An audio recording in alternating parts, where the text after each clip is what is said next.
वाराणसी हत्याकांड में सनसनीखेज खुलासा। प्रोफेशनल शूटर्स ने इस वारदात को अंजाम दिया। पति ने नहीं की हत्या। परिवार के 5 लोगों की हत्या की गई। पति, पत्नी और 3 बच्चों की हत्या हुई। राजेंद्र के शव मिलने के बाद पुलिस जांच में ये बात सामने आई है। राजेंद्र का शव भी मिल गया। पहले शक राजेंद्र पर ही था कि उसने ही पत्नी और बच्चों की हत्या की होगी, लेकिन अब राजेंद्र की भी डेड बॉडी मिली, जिसके बाद पुलिस ने और तहकीकात आगे बढ़ाई तो ये बात सामने आ रही है कि प्रोफेशनल शूटर्स ने इस वारदात को अंजाम दिया है। 10 किलोमीटर दूर सदलपुर गांव में राजेंद्र का शव मिला है, यानी कि परिवार और राजेंद्र के शव के बीच में 10 किलोमीटर की दूरी है। कनपट्टी पर गोली मारी गई है। संपत्ति विवाद में राजेंद्र ने भाई और भाभी की 28 साल पहले हत्या कराई थी, ये भी आरोप है। पुलिस 2 भतीजों की तलाश कर रही है। परिवार के कई लोगों से भी पूछताछ कर रही है। भेलूपुर के भदैनी इलाके में ये वारदात हुई है। तो अभी तक की जो जांच है उसमें यह समझ में आ रहा है कि राजेंद्र ने संपत्ति विवाद में अपने भाई की हत्या करवाई थी, जिसके बाद अब राजेंद्र और उसके पूरे परिवार को ही खत्म कर दिया गया। 2 भतीजे जो अभी फरार हैं उनकी तलाश कर रही है पुलिस। रवि पांडे हमारे सहयोगी हमारे साथ जुड़ चुके हैं। रवि, इस बारे में और क्या जानकारी पुलिस दे रही है? देखिए, पहले घटना जब हुई तो पहले ये कहा गया कि राजेंद्र ने अपने पत्नी समेत 3 बच्चों की हत्या कर दी, लेकिन जब शव शाम को लगभग 4 बजे उसके नए बन रहे मकान पर मिला तो उसके बाद पुलिस ने जांच की और जांच में सबसे पहली बात जो सामने आई वो यह थी कि जिस वेपन की तलाश पुलिस को थी वो वेपन ही नहीं मिला। राजेंद्र के पास से भी कोई वेपन नहीं मिला। उसके बाद से पुलिस ने नए तरीके से जांच करना शुरू हुआ और तब सामने आया कि राजेंद्र समेत उसकी पत्नी और 3 बच्चों की हत्या की गई, यानी कि कुल 5 लोगों की हत्या हुई है। पुलिस जांच में पहली जो बात सामने आई है वो ये भी हो सकता है कि संपत्ति विवाद के कारण हत्या हुआ है। वहीं उनकी मां ने जो खुलासा किया था वो ये किया है कि 28 साल पहले राजेंद्र ने अपने संपत्ति विवाद के कारण अपने भाई और भाभी की हत्या करवाई थी। तो पुलिस इस बिंदु पे भी जांच कर रही है क्योंकि हो सकता है कि रवि, ये इंफॉर्मेशन पुलिस को कहां से मिली है कि राजेंद्र ने 28 साल पहले भाई और भाभी की हत्या करवाई है? और अगर करवाई है तो क्या वो कभी जेल गया, उस पर कोई केस हुआ था? और जो 2 भतीजे लापता हैं उनके बारे में भी बताएं कि ये शादीशुदा है, इनकी फैमिली है या क्या है? जी बिल्कुल, देखिए राजेंद्र जो ये तो पूरा एक घटनाक्रम है उसमें जो उनकी मां लगातार ये बात कह रही थी कि राजेंद्र पिछली रात 10 बजे आया था, वो खाना खा के चला गया था, लेकिन राजेंद्र के व्यवहार को देख करके ये लग रहा था कि नहीं, ये पूरा हत्याकांड का जो पूरी बात है वो राजेंद्र ने किया था। लेकिन जब राजेंद्र का शव मिला और वहां से हथियार बरामद नहीं हुआ तब पुलिस ने उनके मां के बयान के आधार पर जांच करना शुरू हुई और तब ये जाकर के मामले की बात सामने आई कि पूरे के पूरे परिवार की हत्या की गई है। तो चूंकि संपत्ति विवाद में उसके भाई भौजाई की हत्या हुई थी, इसी बिंदु से अब जो पुलिस है वो उनके भतीजों की तलाश कर रही है और चूंकि भतीजे फरार भी हैं तो शंका इस बात का ज्यादा किया जा रहा है। तो शंका इस बात की कि बदले में राजेंद्र और उसकी पूरी फैमिली को खत्म कर दिया गया और भतीजों ने करवाया शार्प शूटर की मदद से। फिलहाल पुलिस इस मामले की हर एंगल से जांच कर रही है। धन्यवाद आपका रवि, इस वक्त पूरी जानकारी देने के लिए। यूपी में जारी पोस्टर वार के बीच मंगलवार को गोरखपुर में भी लगाए गए बटेंगे तो कटेंगे के पोस्टर। सीएम योगी की तस्वीर के साथ बटेंगे तो कटेंगे के पोस्टर लगाए गए। ये पोस्टर गोलघर, गोरखनाथ पुल, पैडलेगंज, छात्र संघ, विश्वविद्यालय रोड, नौकायान और ट्रांसपोर्ट नगर समेत कई जगहों पर लगाए गए हैं। इस पोस्टर को डीएनपीजी के छात्र संघ अध्यक्ष अभय सिंह ने लगवाया। भाजयुमो में की क्षेत्रीय कार्य समिति के सदस्य भी हैं वो।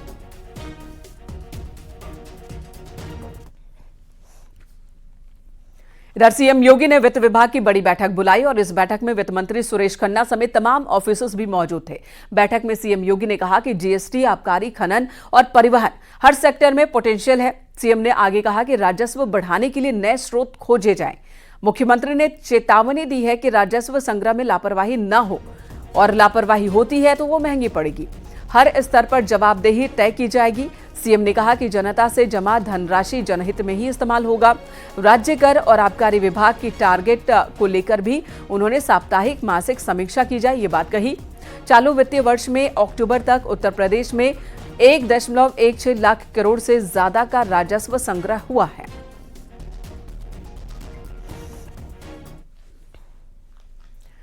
सीएम योगी आज महाराष्ट्र दौरे पर रहेंगे, जहां विधानसभा चुनाव के लिए बीजेपी के स्टार प्रचारक के तौर पर उत्तर प्रदेश के मुख्यमंत्री योगी आदित्यनाथ चुनाव प्रचार करेंगे।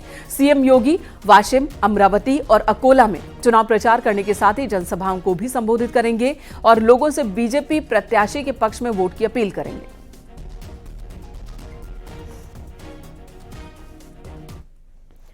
खबर मुरादाबाद से, जहां सपा सांसद रुचि वीरा के निजी सचिव मोहम्मद गनी पर प्लॉट पर कब्जा करने का आरोप लगा। रोकने पर मारपीट करने, धमकी देने और गोली चलाने के भी आरोप हैं। पीड़ित के मुताबिक उसकी पत्नी ने के नाम से लिए गए प्लॉट पर आरोपी गनी की काफी वक्त से नजर थी। आरोपी अपने साथियों के साथ प्लॉट पर कब्जा करने पहुंचा और धमकाना शुरू कर दिया। अब पीड़ित ने पुलिस से शिकायत की है। थाना भोजपुर क्षेत्र के भोजपुर इलाके की घटना है। मेरी बीवी का एक प्लॉट ताजपुर माफी रसूलपुर ग्राम में है। वहां पर एक गनी नाम का एक व्यक्ति, जो कि रुचि वीरा सांसद जी का अपने आप को प्यारू बताता है और लगातार काफ़ी बार वो मुझे धमकी दे चुका है। और आज उसने मेरे प्लॉट पर जाकर काफ़ी सारी संख्या में कब्जा करने की कोशिश की। जब मुझे वहाँ की जानकारी मिली तो मैं वहाँ पहुँचा। तो मुझे वहाँ जब मैं उसके पास गया, मैंने कहा भाई ये कब्जा क्यों कर रहे हो, तो उसने मुझसे काफ़ी गाली गलौज कहा और उसके बाद बोला कि तू जानता नहीं है कि मैं रुचि वीरा सांसद जी का पीआरओ हूँ और तुझे पता नहीं है कि मैंने किस किस का क्या क्या कर दिया। इधर मैनपुर में चेकिंग अभियान में एक कार से 26 लाख रुपए कैश बरामद हुआ। कार सवार युवक पैसे लेकर इटावा से जा रहे थे। कार सवार इस कैश का हिसाब नहीं दे पाए। अब पुलिस मामले की जांच कर रही है। थाना करहल बॉर्डर के ढुमिल्ला गांव के पास का ये मामला है। अभी जो है हमारी एसएसटी टीम के ये प्रभारी हैं और इनके द्वारा 2 गाड़ियों से 26,80,000 रुपया कैश बरामद किया गया है। जिनसे बरामद किया गया है वो लोगों का कहना है कि बैंक से निकाल के ला रहे हैं, लेकिन अभी मौके पे कोई साक्ष्य नहीं दिखा पाए हैं। इसलिए इस पैसे को जब्त करके और ट्रेजरी में जमा किया जा रहा है। अगर ये लोग जैसा बता रहे हैं ऐसा साक्ष्य प्रस्तुत करेंगे तो आगे अग्रिम कार्यवाही करेंगे। सर, ये जो 2 गाड़ियां आई हैं, क्या ये किसी राजनीतिक पार्टी से संबंधित है सर? नहीं, अभी तक तो फिलहाल ऐसा नहीं कहीं सिद्ध हुआ कि ये राजनीतिक पार्टी की गाड़ियाँ हैं और ये अपना व्यक्तिगत कार्य के लिए लोग बता रहे हैं, लेकिन कोई साक्ष्य ऐसा नहीं।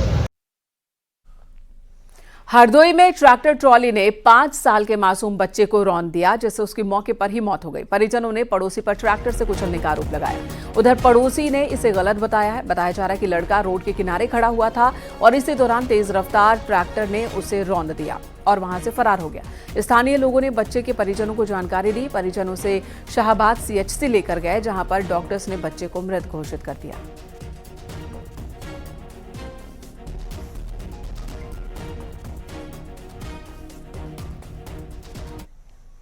संभल से खबर, जहां खाद की दुकान में भीषण आग लग गई। दमकल की गाड़ियों ने कड़ी मशक्कत के बाद आग पर काबू पाया।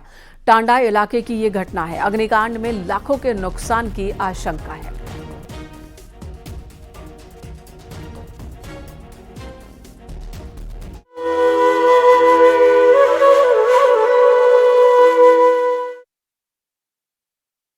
छठ को लेकर यूपी में जगह जगह जिला प्रशासन तैयारियों को अंतिम रूप देने में जुटा है और घाटों पर तमाम इंतजाम किए जा रहे हैं।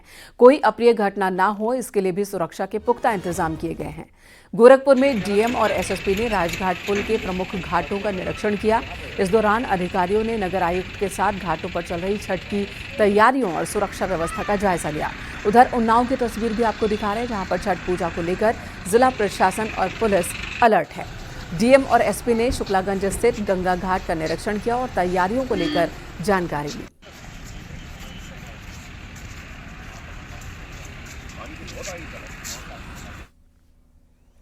मथुरा में मिली सरकटी लाश के मामले का पुलिस ने खुलासा कर दिया है। अवैध संबंधों में बाधा बनने पर साले की पत्नी ने अपने प्रेमी के साथ मिलकर इस वारदात को अंजाम दिया है। इसमें आरोपी का मामा भी शामिल था। पुलिस ने आरोपी महिला ललतेश और उसके प्रेमी अजय को गिरफ्तार किया। मृतक का सिर और हत्या में इस्तेमाल कुल्हाड़ी बरामद कर ली गई है। 1 नवंबर को अजय ने ओम प्रकाश की गला दबाकर हत्या की। अजय ने मामा ने पहचान छिपाने के लिए कुल्हाड़ी से उसकी गर्दन काट दी और सिरकटी लाश यमुना में फेंक दी। बलदेव थाना इलाके के सेहत गांव के पास 2 नवंबर को ओम प्रकाश की लाश मिली थी। बलदेव क्षेत्र में एक सरकटी डेड बॉडी मिली थी।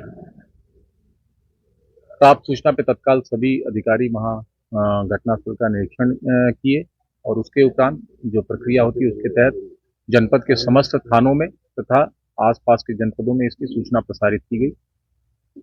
3 नवंबर को शव की शिनाख्त ओम प्रकाश नाम के एक व्यक्ति के रूप में हुई, जो वर्तमान में थाना सिकंदरा क्षेत्र में रह रहे थे और मूलतः धौलपुर के रहने वाले थे।